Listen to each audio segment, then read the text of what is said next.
They're weeping. They're melting down. They're spiraling. So Trump's first few weeks here in office, I think I am mightily impressed. There's not everything that he's doing that I'm in favor of. I don't like his statements on Gaza. I understand that it might be a negotiating tactic. I didn't like some of his statements on Panama and Greenland as well. Too aggressive, reeks of too much imperialism for me. To say those sorts of things, to come at negotiation from a position of strength, that's okay. And I understand you have to go through with looking like you're willing to do the things you're saying, or else the negotiating tactic wouldn't work. But I would not be a fan if those things come to fruition. However, the good far outweighs the bad as far as I'm concerned, because he has by far, thus far, exceeded my expectations when it comes to the issue I'm most concerned about, and that's corruption. I think that focusing on USAID and sort of where the funding apparatchik is coming from through, whether you call it the establishment, the deep state, Perma Washington, whatever, I think that you're only seeing the tip of the iceberg, and the skeletons that they'll be able to find in these closets will be so severe, it will be earth-shattering to both Republicans and Democrats, which is why I'm still hesitant that there will ever really be full transparency or repercussions, because too many people have too much to lose on both sides of the aisle. If this was something where only one side of the aisle had to worry about, then you could see possible optimism for, yeah, we're going to get to the bottom of that. But it'd be much like something like insider trading in Washington. Yeah, of course it seems like there's a really good chance that Nancy Pelosi's engaged in that. But there seems like there's Republicans that do as well. And so there's this sort of mutually assured destruction where it's like, well, we're not going to go after your people because you're not going to go after our people. And in reality, they're okay with that. It's all facade anyways, enriching themselves and their allies and issuing in sort of their globalist anti-American agenda.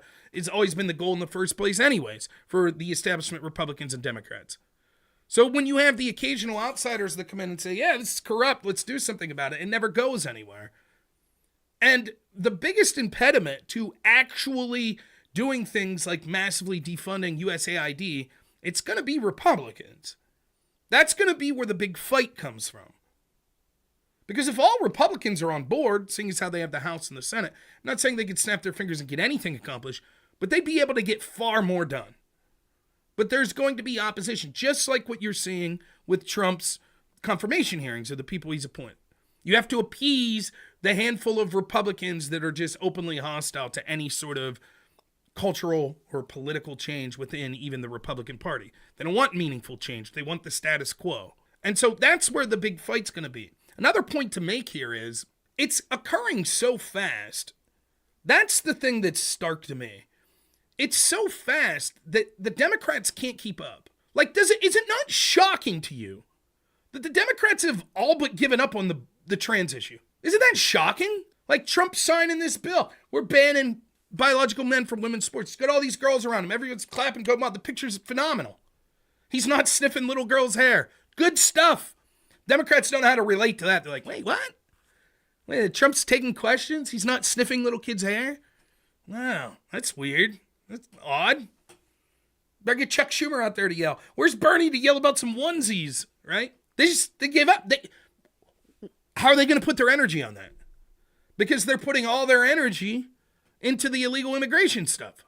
No, wait, no. They're barely talking about the illegal immigration stuff and the deportations. There's a handful of them, but there's nowhere near what you would expect. There's so many hours, and there's only so many hours in a news cycle. So, okay, we don't got time for the trans stuff. What about the immigration stuff? We get to that later. Now it's the confirmations. But we got to stop Tulsi. We got to stop RFK. RFK is my favorite that they're stopping him. Lifelong Democrat. Got to stop him. Got to stop Pam Bondi. Pete Hegseth. But they're not doing good. They're not doing good on that front either. And they're old cliche. Like, I'm telling you, listen.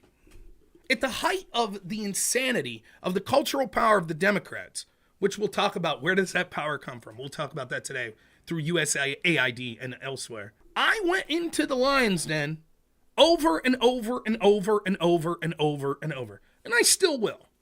And I'm of two minds now But back then, very much so, I went into these debates since 2019, 20, 21, 22, 23, 24.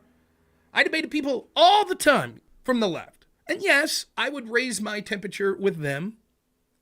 But most of the time, I debated even keel with them as far as my temperature and tried to argue the problems I saw with the current system, corruption, etc. And I was laughed out of the room, for all intents and purposes, by the people on the left I was debating. Didn't matter if I was objectively doing very well in the debate. I subjectively think I win almost every time I was in this debate as far as the actual objective points that I'm making. But nonetheless, I think even people on the left would admit I'm one of the better debaters on the right. But they didn't care. They didn't care at all. FBI legally spied on Trump's team? Oh well. Most of them flat out denied it until it was too late. Then they'd say it happened a long time ago. And then you have some that try to be a little more talented than that. They'll say, yeah, it was bad. It was regrettable. It was regrettable. Anyways, they did not care. They do not care about the corruption. They don't care about the establishment class in Washington that's living high on the hog. They don't care at all. They did not care. They didn't care about the FBI selective targeting, going predominantly after right-wingers, January 6ers. They didn't care that Joe Biden was a puppet. For years, I brought it up. Oh, it's outrageous. What are you talking about? Then once they found out, they were like, oh, well, on to Kamala. What do you mean it's anti-democratic? They didn't care. They didn't care that it was so clear that Joe Biden wasn't making any decisions, that it was people behind these scenes that were unelected. They didn't care at all. Perfectly fine. They didn't care that Biden's team was doing shit that they knew was unconstitutional, like student loan forgiveness. Didn't care at all. Oh well. And now they're weeping. They're melting down. They're spiraling. Oh my goodness, it's so corrupt. No! No! The corruption, Doge and Elon and Trump. No, it's so corrupt. Rob, what about the corruption? Why won't you talk about Elon? Why won't you, Rob? Why won't you? Why won't you? That's why. Fuck you.